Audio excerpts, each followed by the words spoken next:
Jung looked up from his workstation and frowned. Something big was coming. Something really big. He walked to the main window and stared out into the darkness of space. After 30 years of keeping human ships running with spare parts and clever fixes, he thought he had seen everything. But this was different. A massive shape appeared in the distance. It was a Keltheran battlecruiser, and it was damaged.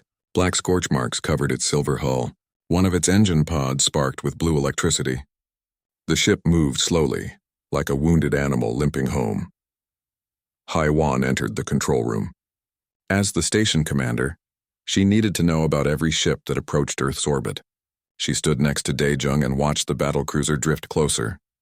"They are asking permission to dock," she said quietly. "The Keltheran never come here. They think we are primitive," Dae-jung nodded. Everyone in the galaxy knew the Keltheran looked down on humans. They had faster ships, better weapons, and technology that seemed like magic.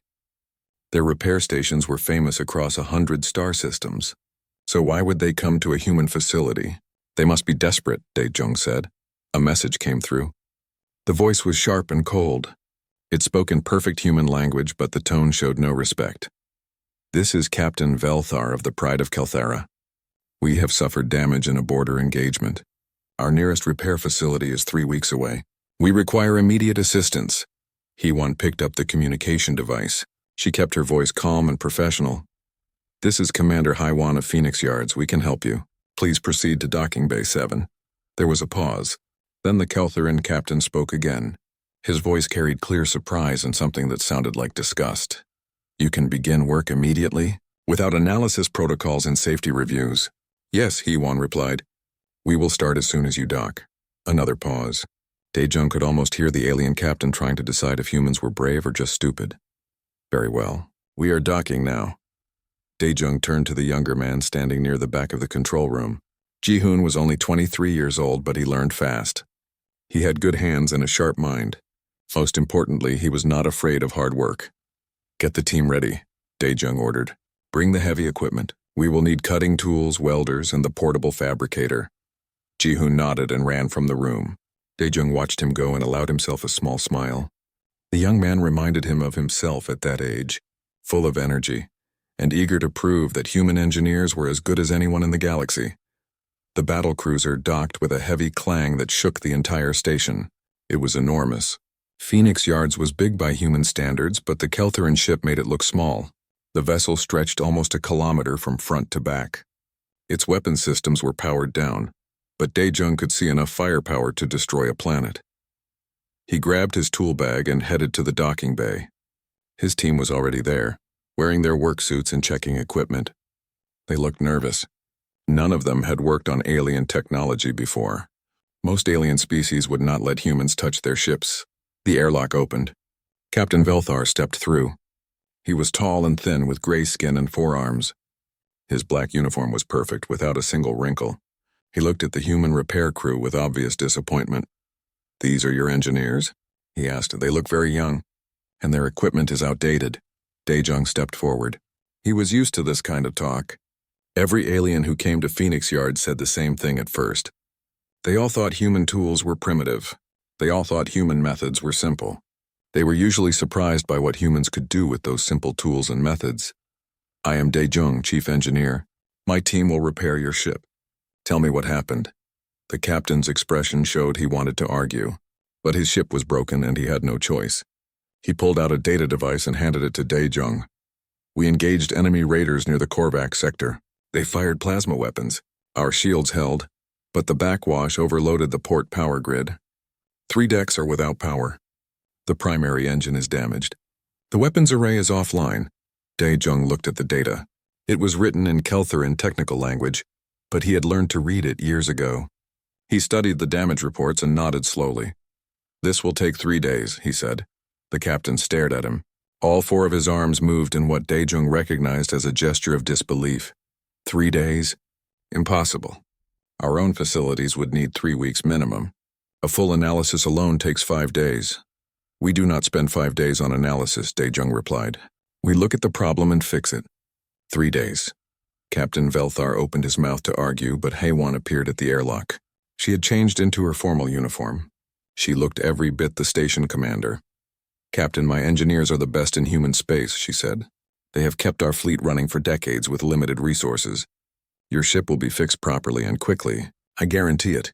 The Keltheran captain looked at both of them. Finally, he made a gesture that might have been a shrug. "Very well, but if you cause further damage, your world will pay compensation." "Understood," Haiwan said. "Now please let my people work." Daejung turned to his team. They were watching him, waiting for orders. He saw Ji-hoon near the front, his eyes bright with excitement. The young engineer actually looked happy about the challenge. "Let us get to work," Daejung said simply. The team moved forward. They entered the Keltheran ship and spread out through its corridors. Daejung followed them, already planning the repairs in his head. The Keltheran thought humans were primitive. They thought human tools were simple. But Daejung knew something the aliens did not understand.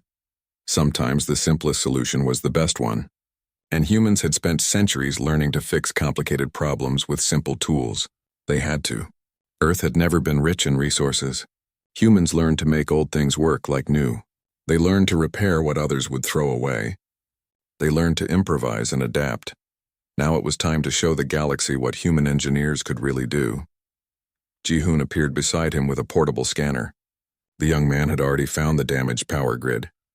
"The main junction is melted," Ji-hoon reported, "but I think we can bypass it and reroute through the secondary conduits."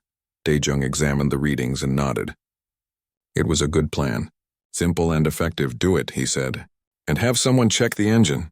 I want to know exactly what is broken before we start cutting into it." The work began, and somewhere behind them, Captain Velthar watched with doubt in his eyes. He clearly expected the primitive humans to fail. But Daejung had been proving people wrong his entire career. This would be. The inside of the Keltheran battlecruiser was like nothing Ji-hoon had ever seen. The corridors glowed with soft blue light. The walls were smooth and polished. Everything looked expensive and perfect. It made the human repair equipment look ugly and rough by comparison. But Ji-hoon did not care how things looked. He cared about how they worked. And right now this beautiful ship did not work at all. He crawled through an access tunnel toward the damaged power junction. His scanner beeped steadily as it measured energy flows. The readings made him frown. The damage was worse than the initial reports showed. Much worse. "Chief, you need to see this," he called over his communicator. Daejung appeared a few minutes later. He squeezed into the access tunnel and looked at the scanner readings. His experienced eyes went wide. "This is not just a junction failure," Daejung said slowly. "The overload cascaded through 7 different systems. Look here. The backup circuits tried to compensate and they burned out too. And here the power regulators are all damaged." Ji-hoon nodded. He had noticed the same thing. This was not a simple repair job. This was a complete system rebuild. The Keltheran did not know how bad it was, Ji-hoon said. Their automated systems only scanned the surface damage. Daejung pulled himself out of the tunnel and stood up. He called the rest of the team together. They gathered in one of the ship's cargo bays, which the Keltheran had given them permission to use as a work area. "The damage is extensive," Daejung announced. "We need to replace or repair 43 separate components across multiple decks. Some of these parts are very specialized." One of the engineers raised his hand. His name was Taemin, and he had worked on the station for 15 years. "Can we get replacement parts from their supply ships?" Taemin asked. Daejung shook his head. A Keltheran officer named Sulmi stood near the cargo bay entrance watching the humans work. Daejung turned to her. "How long would it take to get certified replacement parts?" he asked. Sulmi checked her data pad. Her expression showed that she already knew the answer would not be good. 6 weeks minimum, she replied. "These components must be ordered from the manufacturer. They must be certified and tested. Then they must be shipped here through official channels." The human engineers looked at each other. 6 weeks was impossible. The captain had said 3 weeks to their nearest repair station. Waiting 6 weeks for parts made no sense. "What if we make our own replacements?" Ji-hoon suggested. Sulmi made a sound that might have been a laugh. It was not a nice laugh. "Make them? These are precision components built to exact specifications. They require specialized manufacturing facilities and quality control processes. You cannot simply make them in a workshop." Daejung smiled. It was the same smile he always wore when someone told him something was impossible. "Watch us," he said. Over the next 2 days, the human team worked without stopping. They analyzed every damaged component. They measured tolerances and studied specifications. Then they did something the Keltherin never expected. They started making replacement parts. The portable fabricator worked day and night. It was human technology, simple and reliable. It could not make parts as perfect as alien factories, but it could make parts that worked. And that was what mattered. Sulmi watched with horror and fascination. She saw the humans take complex Keltherin designs and simplify them. They removed unnecessary features. They replaced exotic materials with common ones. They made the components easier to install and maintain. This is not proper procedure, she protested. These parts are not certified. They have not been tested. You are putting my ship at risk. Daejung looked up from his work. His hands were dirty with grease and metal dust. He looked tired but confident. Every part we install is tested, he said calmly. We test them here before installation. Then we test the entire system after installation. If something does not work, we fix it. This is how humans do repairs. But what about safety standards? What about certification? Sulmi demanded. The best certification is a working ship, Daejung replied. Ji-hoon was working on the main power distribution panel when he noticed something strange. He called Daejung over and pointed at the circuit layout. Look at this design, Ji-hoon said. All the power runs through this single junction point. If it fails, everything goes down. That is what happened during the battle. The overload had nowhere else to go. Daejung studied the layout and nodded slowly. The young engineer was right. The Keltherin had built their power system to be efficient and compact. But they had not built in enough redundancy. One failure could bring down multiple systems. Can we fix this? Daejung asked. Ji-hoon was already sketching a new design on his datapad. His fingers moved quickly as he rerouted circuits and added backup pathways. We can add secondary distribution points here and here, Ji-hoon explained. If one fails, the others take over automatically. It will use a bit more space and a few more components, but it will be much safer. Sulmi had been listening. She moved closer and looked at Ji-hoon's design. Her expression changed from doubt to surprise. That would work, she admitted quietly. But you are modifying the original design. That is not allowed under our regulations. Daejung crossed his arms. He was done being polite about stupid rules. Your regulations almost got your ship destroyed, he said bluntly. This design flaw is dangerous. We are fixing it. You can thank us later. Sulmi opened her mouth to argue. Then she closed it again. She looked at the damaged junction, then at Ji-hoon's improved design. Finally, she made a small gesture of acceptance. Do it, she said. But if Captain Velthar asks, this was my idea. Daejung smiled. That was as close to respect as they were likely to get from a Keltherin officer. On the third day, the team finished the last repair. They had replaced 43 components, rebuilt the power distribution system, and added multiple safety improvements. The work was done on time, just as Daejung had promised. The moment of truth came when they powered up the systems. The entire human team gathered in the engineering bay. Sulmi stood with them, looking nervous for the first time. Even Captain Velthar had come down from the bridge to watch. Daejung placed his hand on the main power switch. He looked at his team and saw confidence in their eyes. They had done good work. He knew it would work. He activated the power. Lights flickered on across 7 decks. Systems hummed to life. The engine powered up smoothly. Every indicator turned green. The ship was alive again. Sulmi checked her own scanner, not trusting the human equipment. Her eyes widened as she read the results. Everything is working, she said in disbelief. Not just working. Working better than before. Power efficiency is up by 12%. System response time is faster. How is this possible? Daejung packed up his tools. His team was already cleaning their workspace, leaving the ship as neat as they had found it. We fixed the problems, he said simply. All of them. Not just the ones you told us about. Captain Velthar examined the engineering reports. He looked at the human team with new eyes. The contempt was gone. In its place was something that might have been respect. You completed the work in 3 days, he said. Our own facilities would have taken 3 weeks and charged 10 times your price. And according to these readings, you improved our systems beyond original specifications. Daejung nodded. He did not need praise. The working ship was praise enough. Will you recommend us to other ships? Hyawan asked. She had appeared to oversee the final inspection. Captain Velthar hesitated. Then he made a formal gesture of respect that surprised everyone. I will tell them that human engineers are skilled beyond expectations. he said, and that Phoenix Yards is worth visiting, despite what others may say about your primitive methods. It was not a perfect compliment, but it was a start. 6 months after the Keltheran battlecruiser left Phoenix Yards, everything changed. High One stood at the command center window and counted the ships waiting in orbit. 12 vessels, 12 different species, all waiting for human repair services. It was incredible.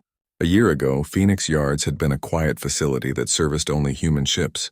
Now it was one of the busiest repair stations in this sector of space. The station had expanded twice already, adding new docking bays and work areas. Tai Yang hurried into the command center with a data pad in each hand. He was the new administrative coordinator, hired 3 months ago when He-Wan realized she could not manage all the contracts and schedules herself. "Commander, we have another request," Tai Yang said. "A Vrelian merchant ship with engine trouble. They say they were quoted 8 weeks and 50,000 credits at the nearest guild facility. They want to know if we can do better." He-Wan looked at the schedule. They were already at full capacity, but she had learned something important over the past months. Human engineers could work faster than any other species expected.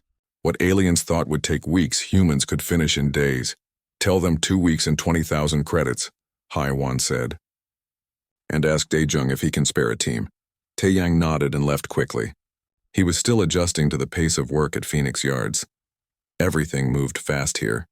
There was no time for long meetings or complicated approval processes. Problems appeared, humans fixed them, and ships departed. It was simple and effective. Down in the main repair bay, Daejung was training a group of new engineers. Phoenix Yards had hired 30 more people in the last 3 months. They needed the extra hands. The work kept growing. "Remember," Daejung told the trainees, "alien technology looks complicated, but every machine does the same basic things. It moves power from one place to another. It processes information. It creates motion. If you understand the basics, you can fix anything." One of the new engineers raised her hand. Her name was Bora, and she had graduated top of her class at the engineering academy. "But sir, what about the safety regulations? The guilds have very specific rules about repairs. Should we not follow those?" Daejung shook his head. He had heard this question many times now. "The guild rules are designed to make repairs expensive and slow," he explained. "They want to control the market. They want captains to pay high prices and wait long times. We do not work that way. We fix ships properly and quickly. Our reputation is built on results, not paperwork." A Vrelian merchant captain named Kort Vel was touring the facility with Hai-Wan. His ship was already in dock and he wanted to see where the humans would work on it. He was a large being with thick blue skin and 6 legs. He had been traveling through space for 40 years and thought he had seen everything. But Phoenix Yards surprised him. The equipment was basic compared to guild facilities. The tools were simple. Yet everywhere he looked, he saw efficiency. Human engineers moved with purpose. There was no wasted time or unnecessary procedure. "How do you work so fast?" Kortvel asked He-Wan. "At guild stations, they spend days just planning the repairs, then more days getting approvals, then more days waiting for certified parts." He-Wan smiled. She had explained this to many captains now. "Humans learned to be efficient because we had to," she said. "Earth has limited resources. We could not afford to waste time or materials. So we developed methods to fix things quickly with what we had available. Those methods work just as well on alien ships." Kortvel nodded thoughtfully. He had never thought about it that way. Most species in the galaxy had advanced technology from the beginning. They built complex systems and complex rules to maintain them. But humans had started with nothing and learned to make everything work anyway. "I have heard stories," Kortvel said quietly. "Stories about the repair guilds. They say the guilds charge high prices because they can. They say the guilds have agreements with parts manufacturers to keep costs up. They say captains have no choice but to pay. Is this true?" Yuan asked. Kortvel looked around to make sure no one else was listening. Then he leaned closer. "Yes," he whispered. "The guilds control everything. If you want your ship repaired, you must use guild facilities. You must buy guild-certified parts. You must follow guild schedules. They have a monopoly across hundreds of systems. Until now," Hai-Wan said. "Until now," Kortvel agreed. "You humans are disrupting their entire system, and they will not like it." That warning proved accurate. 2 weeks later, a delegation arrived at Phoenix Yards. They represented the Galactic repair guilds, and they did not look happy. There were 5 of them, from 5 different species. They wore formal robes marked with the guild symbol. They demanded a meeting with Heewon immediately. She met them in the station conference room.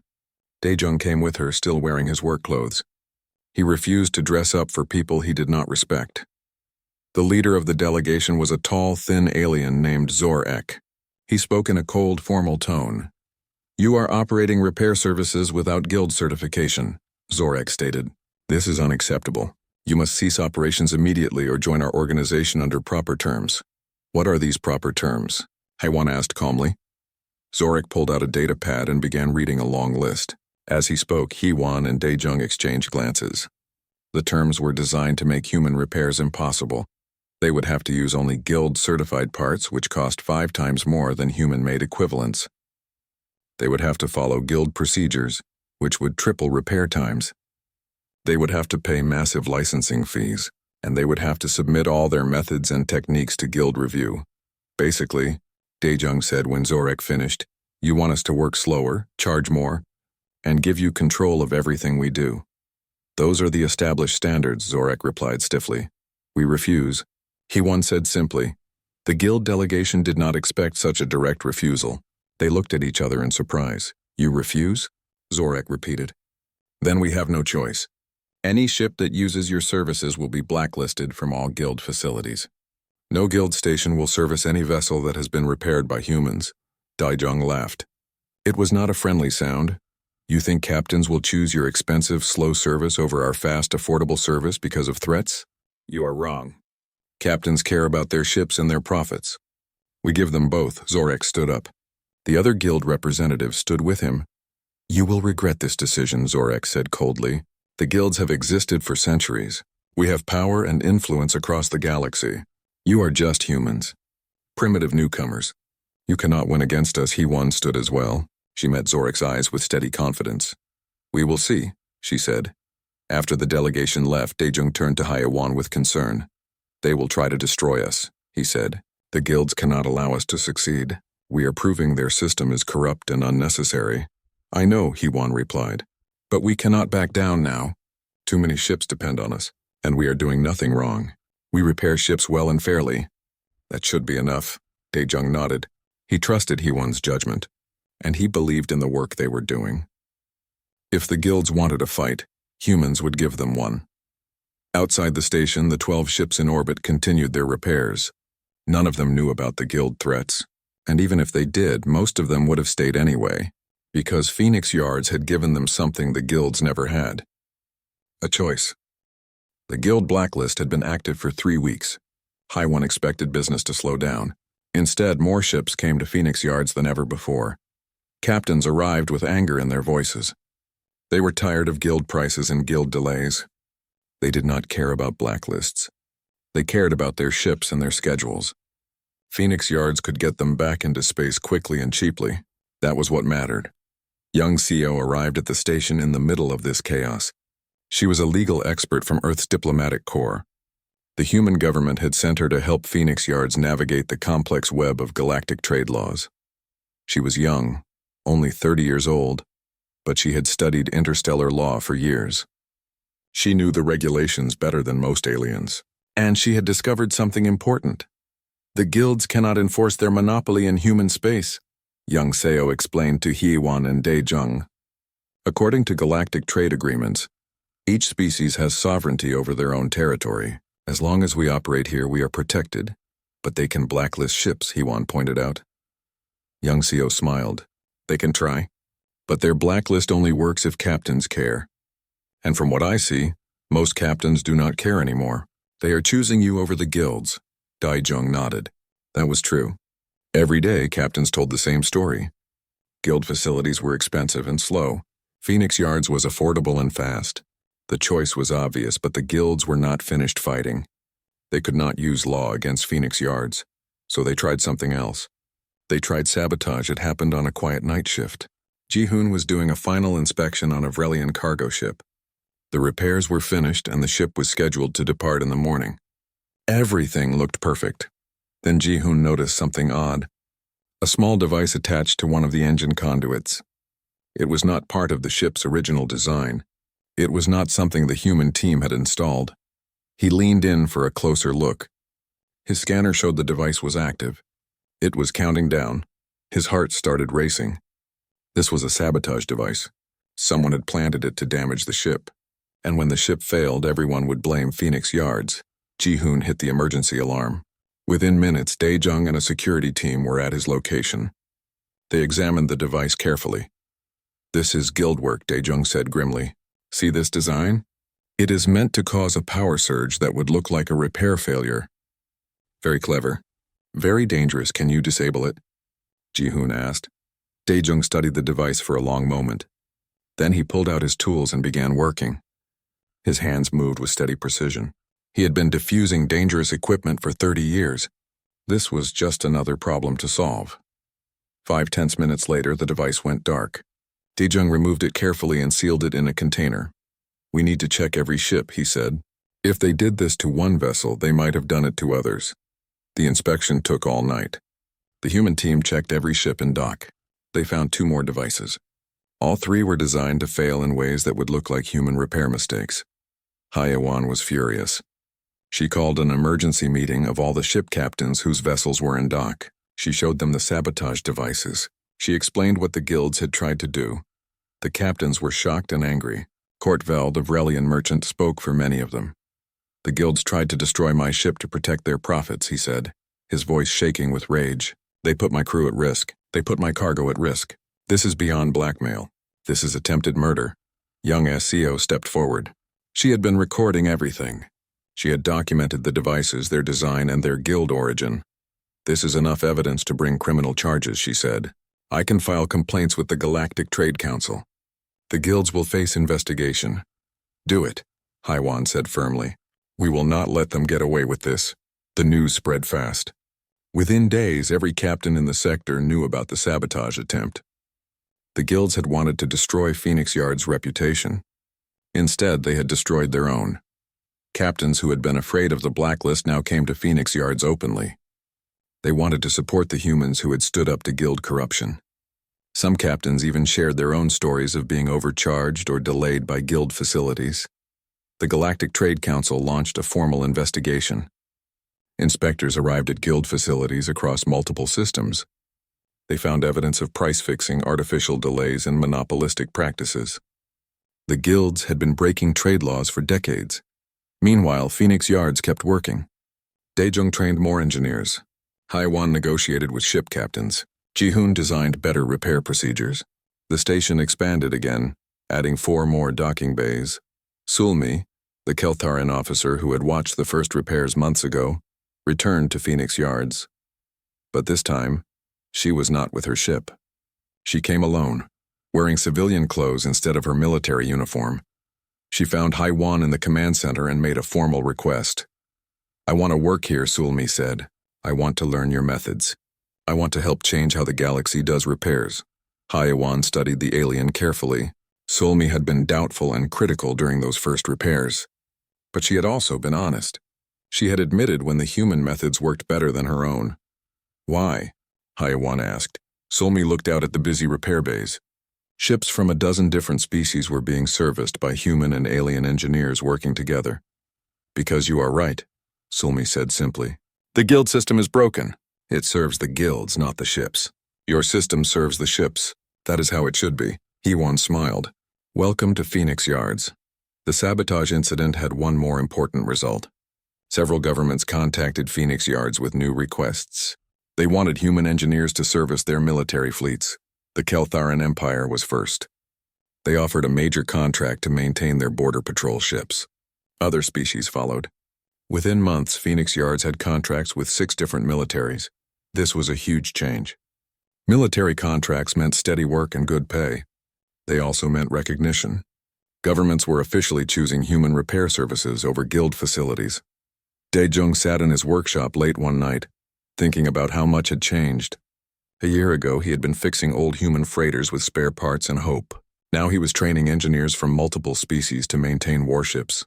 Ji-hoon found him there, staring at a half-finished repair manual. "We are making history," Ji-hoon said quietly. Dae-jung nodded. "We are proving that simple methods and honest work beat complex systems and corrupt practices." That is worth making history for. Outside the station, more ships arrived. The line of vessels waiting for repairs stretched into the distance. And every single one of them had chosen to come to Phoenix Yards despite the guild threats and blacklists. They came because they knew something the guilds had forgotten. In the end, good work speaks louder than any threat. 2 years had passed since the Keltharan battlecruiser first limped into Phoenix Yards. HFY stood in the Galactic Council chamber and looked at the faces watching her. Representatives from over 100 species sat in the massive circular room. They were here to vote on something that would change the galaxy. The proposal was simple. The Council would officially recognize human repair standards as an alternative to guild certification. Ships repaired by human facilities would be accepted at all ports and stations. The guild monopoly would end. The guild representatives had fought this proposal for months. They had argued that human methods were unsafe. They had claimed that only guild facilities could maintain proper standards. They had warned of disasters and failures. But the evidence spoke against them. Over the past 2 years, Phoenix Yards and 3 new human facilities had serviced more than 2,000 ships. Not one of those ships had experienced a repair failure.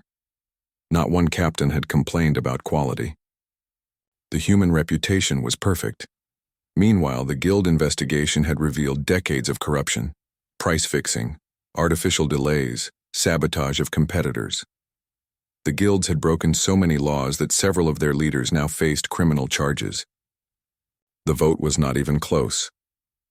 87 species voted in favor of recognizing human standards. Only 12 voted against. The guilds had lost. HFY returned to Phoenix Yards with the news. Daijun and the entire staff gathered to hear her announcement. When she told them about the vote, they erupted in cheers. They had won not just for themselves, but for every ship captain who had ever been overcharged or delayed by guild greed. But HFY raised her hand for silence. She had more to say. This victory means responsibility, she told them. We set the new standard now. Every ship we repair must be perfect. Every captain must be satisfied. We cannot become what the guilds were. We must stay true to our principles. The team nodded seriously. They understood. They had worked too hard to let success make them lazy or greedy. Phoenix Yards had expanded dramatically. The original station now had 40 docking bays. 2 more human repair facilities orbited Mars and Venus. A 4th was under construction near Jupiter. Together, they employed over 500 human engineers and nearly 200 alien specialists who had come to learn human methods. Ji-hoon had been promoted to lead engineer at the new Mars facility.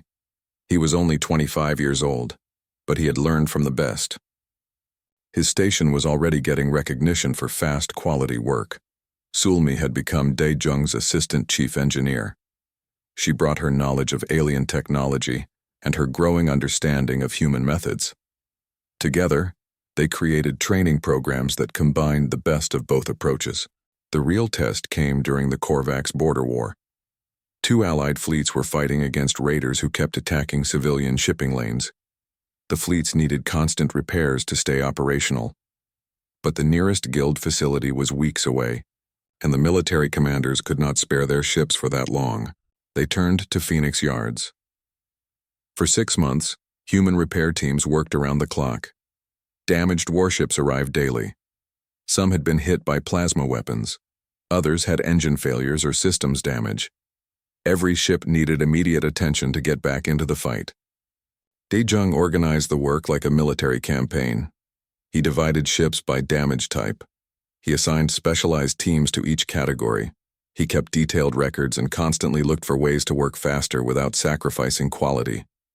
The results were incredible. Ships that would have taken guild facilities 3 weeks to repair were back in service in 3 days. The Allied fleets never ran short of operational vessels. The raiders could not win through attrition because the humans kept the fleet strong. The Allied commander, a stern Keltharan admiral named Roktar, visited Phoenix Yards after the war ended. He found Daejung in his workshop, as usual covered in grease and metal dust. We won because of you, Roktar said simply. Without your repair teams, we would have lost half our fleet. The raiders would still control those shipping lanes. Civilians would still be in danger. Daejong shrugged. He was never comfortable with praise. We just did our job. We fix ships. That is what we do. Rokhtar made a formal gesture of respect, the highest honor a Keltaran could give. You do more than fix ships. You prove that simple methods and honest work can change everything. The guilds controlled repairs for 300 years. You broke their power in 2 years. That is remarkable.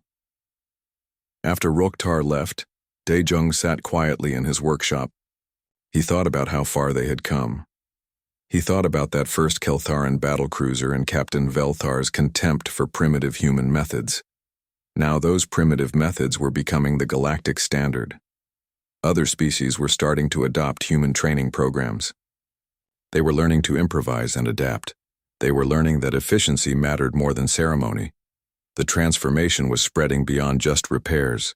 Human approaches to engineering were influencing ship design. Manufacturers were building vessels that were easier to maintain. They were using simpler systems that could be fixed quickly. They were learning from humanity's centuries of making do with limited resources. Hyewan found Daejong in his workshop late that night. She knew he would be there. He always worked late when he was thinking deeply about something. "Are you worried about the future?" she asked. Daejong looked up from the engine part he was examining. He considered the question carefully. "No," he said finally. "I am proud. We started with nothing but tools and determination. Now we are teaching the galaxy a better way. That is worth everything we went through." Hyewan smiled. She walked to the window and looked out at Earth below them. The planet glowed blue and green in the darkness of space. Around it, dozens of ships waited in orbit. Ships from every corner of the galaxy, all waiting for human repair services. "Do you remember when we were just a small station serving human freighters?" she asked. Daejong nodded. "That was only 2 years ago. It feels like a lifetime." Young Seo had calculated the economic impact of human repair services. The savings to ship operators across the galaxy totaled billions of credits per year. The reduction in downtime kept trade flowing smoothly. The improved safety standards meant fewer accidents and casualties. Humanity had not just disrupted an industry. They had made the entire galaxy work better. Ji-hoon visited Phoenix Yards every few months to share new techniques with the original team. On one visit, he brought exciting news. He had trained the first fully alien crew to operate using human methods. They were working at a new facility in the Vrelian sector. "The methods are spreading," Ji-hoon said excitedly. "Not just with our stations, but everywhere. Even former guild facilities are adopting our procedures. We changed how the galaxy thinks about repairs." Daejong listened and nodded. This was what success looked like. Not just building a business, but changing minds. Not just making money, but making things better. He thought about all the young engineers he had trained. They were spreading across the galaxy now, taking human methods with them. They would train others, who would train others still. The knowledge would keep growing and spreading. That night, Hyewan made an announcement to the entire Phoenix Yard staff.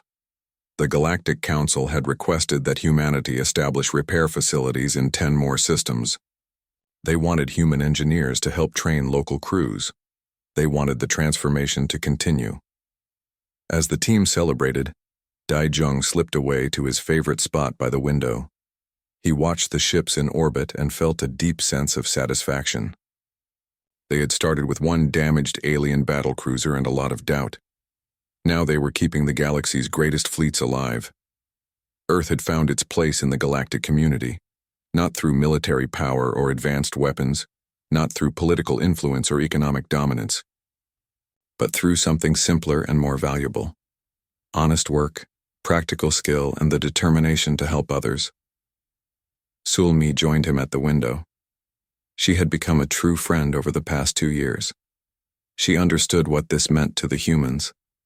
"You changed everything," she said quietly. "The galaxy will never be the same." Daejong smiled. "We just fixed some ships." Sulmi laughed. "You fixed more than ships. You fixed a broken system. You proved that there is a better way." Outside Phoenix Yards, the galaxy continued to turn. Ships arrived and departed. Engineers worked on repairs. Captains made schedules and planned routes. Everything was normal, but everything was also different. Because now, when ships needed help, they knew where to go. They knew that somewhere, human engineers would be ready to work fast, work well, and get them back into space. That simple promise had changed the galaxy, and it all started with one small station that refused to give up.